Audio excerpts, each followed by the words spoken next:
Ever feel like you're just drowning in information, Mm-hmm. wishing you could, I don't know, just grab the really crucial bits quickly? Oh, absolutely. Like you need the cheat codes for understanding something complex. Exactly. Whether it's figuring out your next career move, getting up to speed on a new topic, or just, understanding people a bit better. Well, that's kind of what we're doing today, actually. Yeah, we're diving into what looks like a pretty standard exchange. On the surface, it's a job interview scenario. Right. But we're going to pull out some, I think, quite valuable lessons from it. Lessons about presenting yourself professionally, about career paths. And it comes from maybe an unexpected place. Yeah. Okay, so language practice. But stay with us here, because this is where it gets interesting. Definitely. Because underneath that sort of basic dialogue, It's basically a mini case study, isn't it?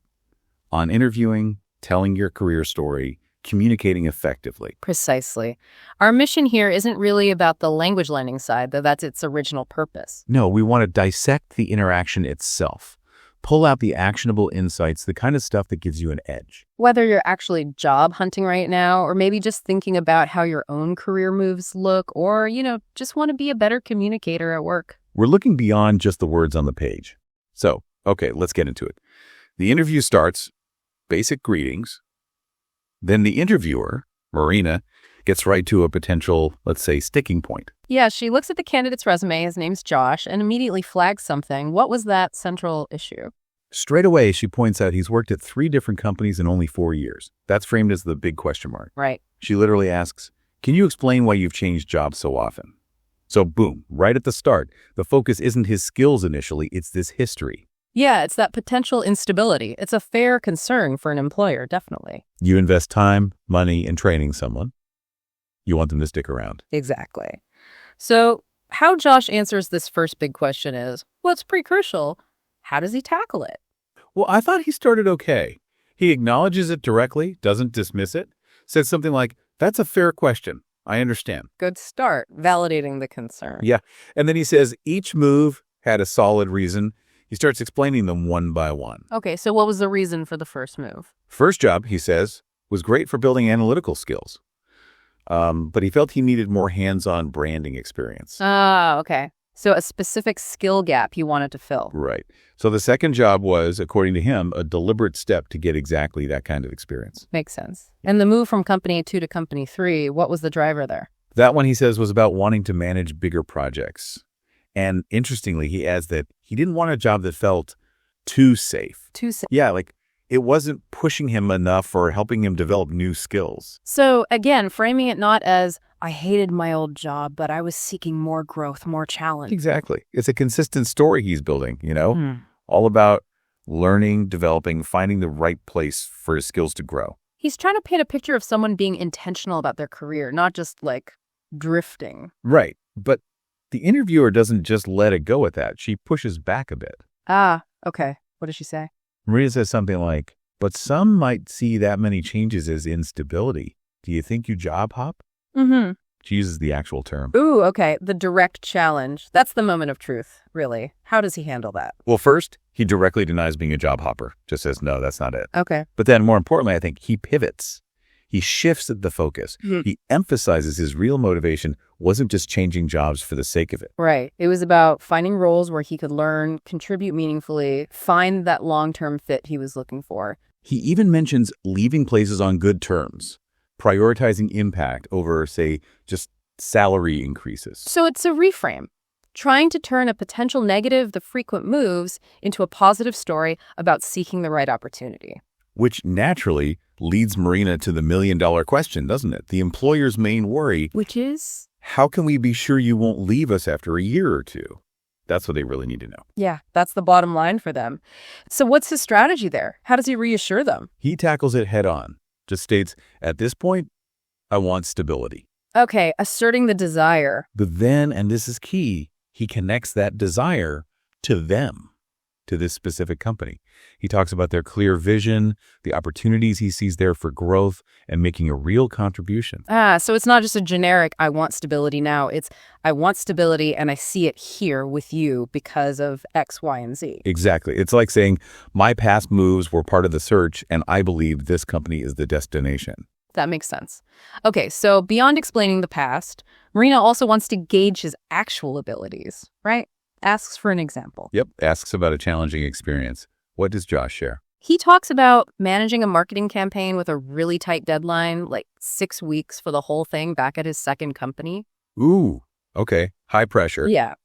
And he breaks down how he handled it, dividing up the tasks, setting priorities, working with the team. So showing process, not just panic. Right. And he mentions getting good results, client satisfaction. This example works on a few levels. How so? Well, first, it's concrete proof he can perform under pressure. Second, it shows project management skills. Third, it highlights delivering results. And importantly, it happened during one of those shorter stints, right? So it counters the idea that he didn't achieve anything before moving on. Exactly. It builds that narrative of accomplishment within those periods, not just fleeting stops. So it's about demonstrating capability with real stories. Okay, then the conversation moves towards why he wants this job at this company. What reasons does he give? He mentions a few things. Their strong reputation, saying he admires their innovative campaigns. Flattery, but informed flattery, shows he's looked into them. Right. And he also mentions perceiving a supportive, collaborative company culture. Ah, interesting. That connects back to his desire for a good fit, maybe implicitly hinting why other places weren't the long-term answer. Potentially, yes. It reinforces that he's done his research and is looking for alignment, not just any paycheck. Ties back to wanting that stability and long-term commitment. And it wasn't just him answering questions. Right. He asked something too. He did, yeah. Towards the end, he asks Marina about the key qualities needed to really succeed in that specific marketing specialist role. Oh, good question. What did she say? She lists things like creativity, adaptability, teamwork, strong communication. The usual suspects, perhaps. Sure, but what did Josh do with that information? He immediately connected those qualities back to his own strengths and experiences. Like, yes, adaptability, like in that campaign example sort of thing. Nice.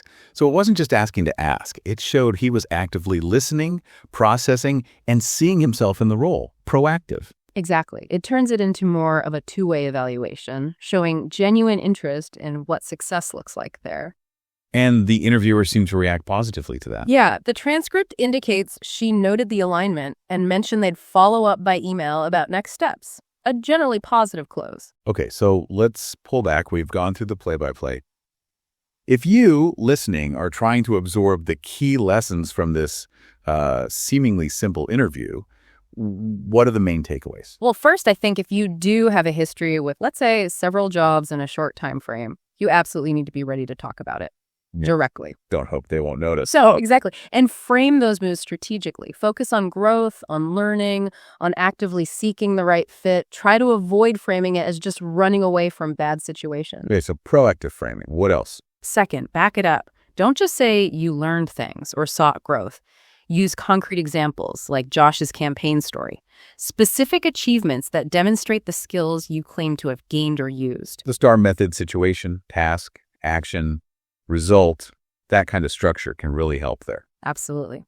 Third, do your homework on the company. Genuinely. Show that you understand what they do, admire something specific, and can articulate why you fit with them. It makes your desire for stability or long-term commitment seem much more credible if it's tied to that specific place. Precisely. And fourth, don't forget to ask good questions yourself. Yeah, questions that show you're thinking deeply about the role, the team, what success looks like.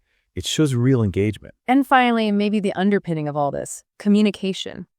Clear, persuasive, confident communication. Even though the source was about learning English vocabulary. The core principles are universal, right? How you tell your story, how you answer tough questions directly but positively, that makes a huge difference in any professional situation. Absolutely. So reflecting on this whole interaction, it makes you think, doesn't it? What's actually more crucial for building a career that feels, fulfilling and sustainable for you personally? Is it that unbroken, linear path on paper? Or is it more about the strategic journey, being willing to make changes to find the right growth environment, even if it looks a bit less tidy? That's definitely something worth pondering. And thinking about how these strategies, framing your past, using examples, asking good questions, how they might apply beyond just interviews, maybe in project updates, performance reviews, even networking conversations. Lots of applications. Well, thanks for taking this deep dive with us today. Hopefully these insights give you something useful to consider in your own path.